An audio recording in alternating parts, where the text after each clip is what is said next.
100-200 करोड़ नहीं बल्कि 300 करोड़ रुपए खालिस कैश।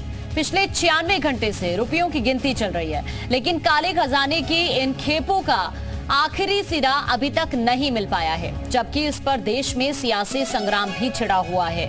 बीजेपी के निशाने पर कांग्रेस है, लेकिन कांग्रेस खुद अपने सांसद का साथ देने से कतरा रही है।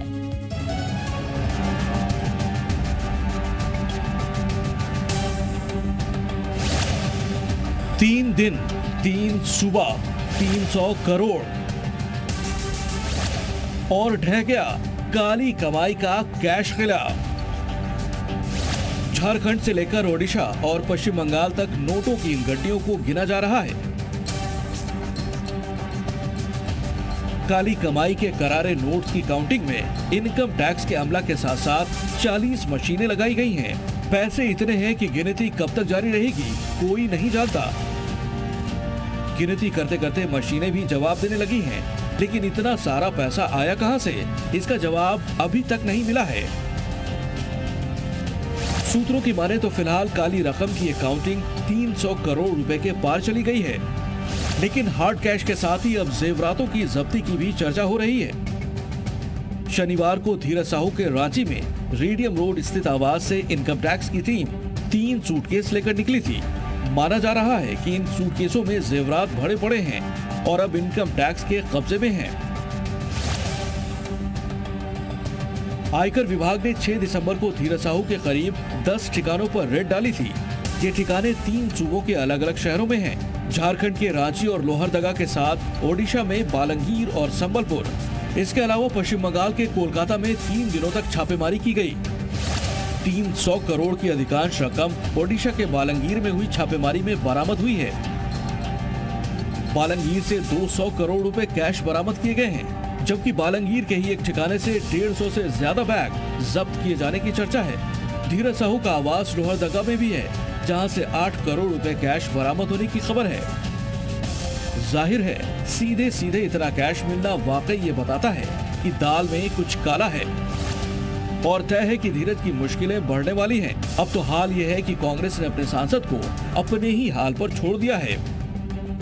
कांग्रेस सांसद जयराम रमेश ने एक ट्वीट किया, जिससे ये साफ हो रहा है कि पार्टी ने अपने नेता से पल्ला झाड़ दिया। जयराम ने सोशल मीडिया साइट एक्स पर लिखा, सांसद धीरज साहू के बिजनेस से भारतीय राष्ट्रीय कांग्रेस का कोई लेना देना नहीं है, सिर्फ वही बता सकते हैं और उन्हें ये स्पष्ट करना भी चाहिए कि कैसे आयकर अधिकारियों द्वारा कथित तौर पर उनके ठिकानों से इतनी बड़ी मात्रा में कैश बरामद किया जा रहा है। कांग्रेस पार्टी का अगर कोई एक एमपी इस तरीके के क्राइम में इन्वॉल्व है तो इसका जवाब वो ही देंगे, वो पैसा कहाँ से आया। कांग्रेस पार्टी के ऊपर कोई हमला नहीं किया जा सकता।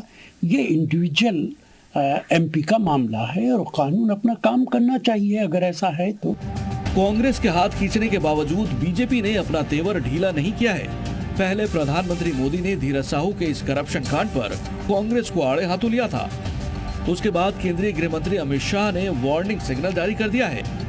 मैं तो अचंभित रह गया, किसी पार्टी के सांसद के घर से इतने सारे नोट निकलना, मैं विश्वास से कह रहा हूं, इतने सारे इंडस्ट्रियलिस्ट बैठे हैं, आपने इतने नोट आपके जीवन में नहीं देखे होंगे, सिर्फ बैंक का काम करने वाले ट्रेजरी के लोगों ने ही देखे होंगे। बीजेपी ने तो बवंडर मचा दिया है। शनिवार को पार्टी कार्यकर्ताओं ने पूरे देश में भ्रष्टाचार के खिलाफ प्रदर्शन किया और पुतला फूंका। केंद्रीय मंत्रियों ने कांग्रेस की चुप्पी पर तंज कसे और भ्रष्टाचार का इतिहास याद दिलाया। अब तक कांग्रेस पार्टी ने चुप्पी साध रखी है। ये भी सुनने में आया अखबारों से कि पैसा इतना पड़ा था लूट का कांग्रेस के इस नेता के घर में कि काउंटिंग की मशीनें तक टूट गईं।